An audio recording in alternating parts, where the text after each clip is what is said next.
మన చిన్నప్పుడు పల్లెటూరులో దొరికిన పాలు ఇప్పుడు సిటీలో దొరకటం లేదు. మా ఇంట్లో దీని గురించి మాట్లాడుకుంటున్నప్పుడు కంట్రీ డిలైట్ గురించి తెలిసి ఉన్నత ప్రమాణాలు ఉన్న ల్యాబ్స్ లో టెస్ట్ చేయించి రోజు రిపోర్ట్స్ ని యాప్ లో అప్డేట్ చేస్తారు. వాళ్ళ విధానాలు చూసి సంతృప్తి చెంది ఇలా రికమెండ్ చేస్తున్నాను. ఇప్పుడే కంట్రీ డిలైట్ యాప్ ని డౌన్లోడ్ చేసుకోండి. Download the country delight app now. Trump extreme చర్యలకు అంతే లేకుండా పోతుంది.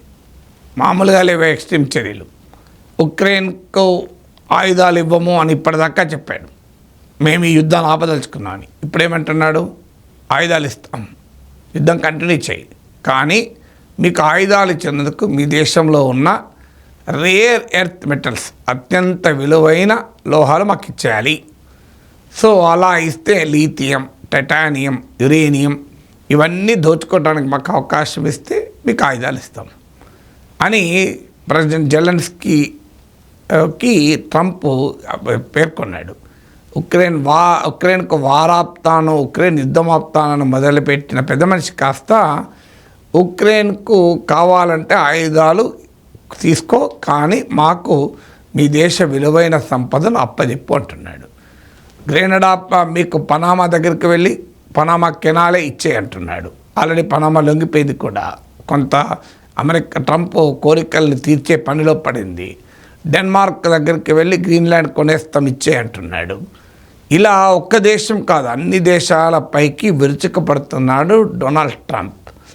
ఇప్పుడు సహజంగా గాజాపై కూడా చాలా వింత ప్రపోజల్ పెట్టాడు. నేను దాన్ని సెపరేట్గా ఇంకో వీడియోలో మాట్లాడాను. మొత్తం గాజాను ఖాళీ చేయండి, అమెరికాకు ఇచ్చేయండి, మేము మొత్తం శిథిలాలు క్లీన్ చేసేస్తాం, అక్కడ ఉన్న కూలిపోయిన బిల్డింగ్లు అన్ని రైజ్ చేసి ల్యాండ్ లెవెలింగ్ చేసి మంచి పెద్ద పెద్ద భవనాలు కట్టి మంచి ఎకనామిక్ డెవలప్మెంట్ హబ్గా తీర్చిదిద్దుతాం అని ఒక రియల్టర్ మాట్లాడతారు చూడండి. మాకు ల్యాండ్ ఇవ్వండి, మేము జేసీపీలు పెట్టి క్లీన్ చేయిస్తాం, ఏమైనా ఎవరైనా గుడిసెలో లేకుంటే చిన్న చిన్న స్ట్రక్చర్స్ ఉంటే నయానో భయానో వాళ్ళని పంపించేస్తాం, ల్యాండ్ లెవెలింగ్ చేయిస్తాం, లెవెలింగ్ చేసి అలా టవర్స్ కడతాం అంటారు చూడండి. సరిగ్గా ట్రంప్ కూడా ఈ రకంగా రియల్ ఎస్టేట్, ట్రంప్ నిజంగానే రియల్ ఎస్టేట్ వ్యాపారి, ట్రంప్ టవర్స్ కూడా ఉంటాయి. సో ఆ రియల్ ఎస్టేట్ భాషలో చెప్తున్నాడు గాజా ఒక దేశమని, ఆ దేశంలో 20 లక్షల ప్రజలు జీవిస్తారని, తరతరాలుగా 1000 సంవత్సరాలుగా గడ్డపైన ఆ ప్రజలు జీవిస్తున్నారన్న వాస్తవాన్ని మర్చిపోయి it will become a very beautiful resort అవుతుంది అని చెప్తున్నాడు. చూడండి, బీచ్ ఫ్రంట్ అట, నిజమే, పక్కన సముద్రం ఒడ్డున ఉండొచ్చు గాజా, దాన్ని అందమైన టూరిస్ట్ ప్లేస్గా రిసార్ట్గా మార్చుకుంటా అంటున్నాడు. చదువుతోనే సమాజంలో మార్పు సాధ్యమని నమ్మిన వ్యక్తి, మారుమూల గ్రామంలో పుట్టి వేలాది మందిని మేధావులుగా తీర్చిదిద్దిన విద్యావేత్త, మనలో ఒక్కడు మల్క కొమురయ్యకు టీచర్స్ ఎమ్మెల్సీ ఎన్నికల్లో మొదటి ప్రాధాన్యతగా ఓటేద్దాం, గెలిపిద్దాం. ఇక అక్కడితో ఆగలేదు. ఇక ఇరాన్ విషయంలో, ఇరాన్ను సంపూర్ణంగా నాశనం చేస్తా, నామరూపాలు లేకుండా చేస్తా, ఏమీ మిగలదు అని హెచ్చరించాడు.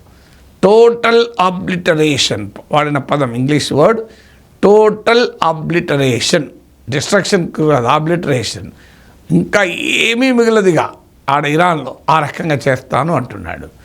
సో అలా చేయగలడా ట్రంప్? అదొక క్వశ్చన్. కానీ దీని పర్యవసనాలు ఏంటి? దీని పర్యవసనాలు ఇవాళ వరల్డ్ ఏ రకంగా ఒక ప్రమాదకరమైన ప్లేస్గా మారబోతుంది దానికి గాజా ఉదాహరణ ఉంది. గాజాలో ట్రంప్ ఈ ప్రపోజల్ పెడితే అమెరికా మిత్ర దేశాలైన సౌదీ అరేబియా, జోర్డాన్లు వ్యతిరేకించాయి, అమెరికా ప్రత్యర్థులైన చైనా, రష్యాలు వ్యతిరేకించాయి, అమెరికా అలైస్ అయిన ఫ్రాన్స్, జర్మనీ కూడా వ్యతిరేకించాయి, స్పెయిన్ కూడా వ్యతిరేకించింది. సపోర్ట్ చేసింది ఎవరు? ఒక్క Benjamin Netanyahu, Israel prime minister తప్ప ఈ భూమండలం మీద ఎవడు సపోర్ట్ చేయలే. ఇప్పటికీ ఇరాన్ను సర్వనాశనం చేస్తా అంటున్నాడు. Let us get back into the history little bit. Barack Obama ప్రెసిడెంట్గా ఉన్నప్పుడు ఇరాన్తో ఒక ఒప్పందం కుదుర్చుకున్నాడు. దాన్ని ఇరాన్ న్యూక్లియర్ డీల్గా పిలుస్తుంటాం. ఈ ఒప్పందం ప్రకారము ఇరాన్ అణ్వాయుధాలు తయారు చేయకుండా చూస్తారు. దానికి బదులుగా ఇరాన్ శాంతియుతంగా అణుపరిజ్ఞానాన్ని డెవలప్ చేసుకోవచ్చు ఇంటర్నేషనల్ అటామిక్ ఎనర్జీ పర్యవేక్షణలో. కానీ ఇరాన్ అణ్వాయుధాలు మాత్రం తయారు చేయకూడదు. బరాక్ ఒబామా ఈ ఒప్పందాన్ని కుదుర్చుకున్నాడు. ట్రంప్ వచ్చాడు, వెంటనే ఆ ఒప్పందాన్ని రద్దు చేశాడు. ఒప్పందం రద్దు చేసి మ్యాక్సిమం ప్రెషర్ పాలసీ అని పెట్టాడు. అందులో భాగంగా భయంకరమైన శాంక్షన్స్ ఇరాన్ పైన విధించాడు. దాంతో ఇరాన్ ఆర్థిక సంక్షోభంలోకి నెట్టివేయబడింది. ఇరాన్లో economic crisis, political crisis, social crisis పెరిగింది.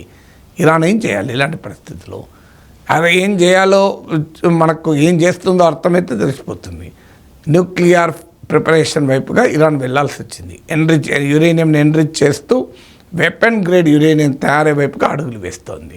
తర్వాత బైడెన్ ప్రెసిడెంట్ అయ్యాడు. బైడెన్ కూడా ఇరాన్తో బరాక్ ఒబామా తరహాలో ఒప్పందం చేసుకుందాం చూశాడు. ఎందుకంటే ఒబామా ఒప్పందం చేసుకున్నప్పుడు బైడెన్ వైస్ ప్రెసిడెంట్గా ఉన్నాడు. కానీ ఒప్పందం కుదరలేదు. ఇరాన్ పైన శాంక్షన్స్ అలాగే కంటిన్యూ అయ్యాయి. కుదురున్న ఇప్పుడు ట్రంప్ దాన్ని కట్ చేసి పడేసేవాడు, క్లోజ్ చేసేవాడు అనుకోండి. ఇప్పుడు మళ్ళీ ట్రంప్ వచ్చాడు. వచ్చుడితోనే ఇరాన్తో ఎట్టి పరిస్థితుల్లో ఇరాన్ సంగతి తెలుస్తా అంటున్నాడు. కానీ ఏమంటున్నాడు? ఈరోజు క్వశ్చన్ అడిగారు. ట్రంప్ పైన ఎలక్షన్ టైంలో హత్యకు కుట్ర జరిగింది, అసాసినేషన్ అటెంప్ట్. ఇది ఇరాన్ పని అయి ఉంటుంది అని అనుమానమే. అయితే ఇప్పుడు ఎవరో విలేకరు అడిగారు, ఇరాన్ మరోసారి మిమ్మల్ని చంపటానికి కనుక ప్రయత్నిస్తే ఏం చేస్తారు అన్నాడు. దానికి ట్రంప్ ఆన్సర్ ఏంటంటే, నేను ఆల్రెడీ ఇన్స్ట్రక్షన్లు ఇచ్చేసిన, టోటల్ ఆర్బిట్రేషన్ ఏం మిగిలదిగా ఇరాన్ను సర్వనాశనం చేస్తామంటున్నాడు. ఇరాన్ మామూలు దేశం కాదు. ఇరాన్ మీకు హమాస్ కాదు. ఇరాన్ పాలస్తీనా కాదు. ఇరాన్ ఒక బలమైన నేషన్. అందువల్ల ట్రంప్ అనుకున్నంత సులభంగా ఇరాన్ని టోటల్ ఆబ్లిటరేషన్ చేయగలుగుతున్నా, కంప్లీట్గా నాశనం. ఇప్పుడు ట్రంప్ ఏమంటున్నాడు? ఇరాన్ పైన మళ్ళీ మ్యాక్సిమం ప్రెషర్ పాలసీ తెస్తా. న్యూక్లియర్ వెపన్స్ కానీ, వాటిని మోసుకెళ్ళే ఇంటర్ కాంటినెంటల్ బ్యాలిస్టిక్ మిసైల్స్ కానీ, 5,000 కిలోమీటర్ల పై రేంజ్ ఉన్న ICBMలు కానీ తయారు చేయనీయము. ఇది కండిషన్. ఇది మ్యాక్సిమం ప్రెషర్ పాలసీలో మొదటిది. రెండవది, ఇరాన్తో సంబంధం ఉన్న తీవ్రవాద నెట్వర్క్లన్నింటినీ నిర్వీర్యం చేస్తాం. ట్రంప్ రెఫర్ చేసేది హమాస్, హిజ్బుల్లా, హూతీ, ఇరాక్లో ఉన్న షియా మిలిషియా, సిరియాలో, ఇరాక్లో ఉన్న వీటన్నిటిని నాశనం చేస్తాం. 2. మూడవది, ఇరాన్ ఏ రకమైన ఆయుధాలను కలిగి ఉండకుండా చూస్తాం. ఇది కీలకం. అణ్వాయుధాలు ఇరాన్ చేతిలో ఉండకూడదనే విషయంలో ప్రపంచంలో కన్సెన్సస్ ఉంది. అలాగే ఆ అణ్వాయుధాలను మోసుకెళ్ళే ICBMలు ఇరాన్కు ఉండొద్దు అంటే అందరూ సపోర్ట్ చేస్తారు. కానీ ఇరాన్ను కంప్లీట్గా డిజార్మ్ చేస్తా, ఆయుధాలు ఉంచుకోకూడదని ఇరాన్ ఒప్పుకుంటుందా? ఇరాన్ అంగీకరిస్తే ఇక ఇరాన్ మిగులుతుందా? ఇప్పుడు ప్రపంచం ఈ రకమైన మ్యాక్సిమం ప్రెషర్ పాలసీ పెడితే ఏమవుతుంది? రిజల్ట్ ఉండదు, అది రివర్స్ అవుతుంది. ఇప్పుడు అదే జరుగుతోంది. మీరు ట్రంప్ మొదటిసారి అధికారంలోకి వచ్చినప్పుడు ఇలాంటి మ్యాక్సిమం ప్రెషర్ పాలసీ పెట్టాడు. ఏం జరిగింది? ఇరాన్ మరింతగా న్యూక్లియర్ వెపన్కు దగ్గరైంది. ఇప్పుడు ఏం చేయబోతోంది? ఇప్పుడు అదే జరుగుతుంది. ఎందుకంటే ఇంకో మార్గం లేదు. నార్త్ కొరియా అనుభవం ఏంటి, మీకు ఉక్రెయిన్ అనుభవం ఏంటి? ఈ 2 దేశాల అనుభవం నుంచి ఇరాన్ కూడా నేర్చుకుంటుంది. ఇలా ఉక్రెయిన్ పరిస్థితి ఏంటి? సోవియట్ యూనియన్ ఉన్న కాలంలో సోవియట్ అణుపరిజ్ఞానం అణ్వాయుధాల్లో రష్యాలో ఉండేవి, ఉక్రెయిన్లో ఉండేవి. కానీ ఆ తర్వాత ఉక్రెయిన్ ఒక ఒప్పందం చేసుకుంది రష్యాతో, అలాగే వెస్టర్న్ కంట్రీస్తో. ఈ ఒప్పందం ప్రకారం ఉక్రెయిన్ భద్రత గ్యారంటీలు ఇచ్చారు. ఎవరిచ్చారు? అమెరికా, యూరోపియన్ కంట్రీస్, రష్యా కల్పించాయి. దానికి బదులుగా ఉక్రెయిన్ తన అణ్వాయుధాలని ధ్వంసం చేసింది. ఇలా పరిస్థితి ఏంటి? అందుకే ప్రెసిడెంట్ జెలెన్స్కీ అంటున్నాడు, మళ్ళీ అణ్వాయుధాలు తయారు చేసుకోవాలి, అదొకటే మార్గం, మమ్మల్ని మేము కాపాడుకోవటానికి రష్యా దాడిని నిరోధించాలి. డిటరెన్స్ అంటే మేము అణ్వాయుధాలు తయారు చేసుకొని మాట్లాడుతున్నాడు. ఇప్పుడు ఉక్రెయిన్లో పశ్చాత్తాపం ఏంటి? మేము ఆనాటి అణ్వాయుధ సంపదను వదిలి ఉండకపోతే ఇవాళ రష్యా వాడు మమ్మల్ని అటాక్ చేసేవాడా? మేము ఈ ప్యారిటీ ఆఫ్ పవర్ లేకుండా పోయింది కదా అని ఇవాళ ఉక్రెయిన్ బాధపడుతోంది. ఇందుకు భిన్నంగా నార్త్ కొరియాను అమెరికా ఏమైనా చేయగలుగుతుందా? ఇప్పుడు ట్రంప్ కిమ్తో కలుస్తానంటున్నాడు. ఎందుకు? నార్త్ కొరియా అమెరికా చెప్పినా కూడా వినకుండా, అమెరికా ఆంక్షలు లెక్క చేయకుండా మిసైల్స్ను, న్యూక్లియర్ వార్ హెడ్స్ను తయారు చేసే క్రమంలో ఉంది. ఇవాళ ఇదే పని ఇరాన్ చేస్తుంది, ఇంకో మార్గం లేదు. సో మీరు భూమికేసి కొట్టినప్పుడు అనివార్యంగా పైకి లేస్తారు. గదిలో ఏది బంధించి కొడితే పిల్లైనా పులవుతుంది. ఇప్పుడు ఇరాన్ పరిస్థితి అది. తనను తాను కాపాడుకోవాలంటే ఎలాగూ ఇరాన్ సర్వనాశనం చేస్తానని ట్రంప్ అంటున్నాడు. తనను సర్వనాశనం చేయొద్దు అంటే ఏం చేయాలి? ట్రంప్కు లొంగిపోయి ట్రంప్ చెప్పినట్లు చేస్తే సాధ్యమా? అప్పుడు కూడా సాధ్యం కాదు. కానీ ఇక తమ దగ్గర అణ్వాయుధాలు ఉంటే ట్రంప్ ముట్టుకోలేడు, అమెరికా ముట్టుకోలేదు. అని ఇరాన్ను అణ్వాయుధాలు తయారు చేసే వైపుగా నెట్టివేస్తూ ఉన్నాడు ట్రంప్. అందువల్ల ఈ మ్యాక్సిమం ప్రెషర్ పాలసీ ఏం చేస్తుంది? పోనీ ఇదంతా నిజంగానే ఇరాన్ అణ్వాయుధాలపైన కోపంతోనా?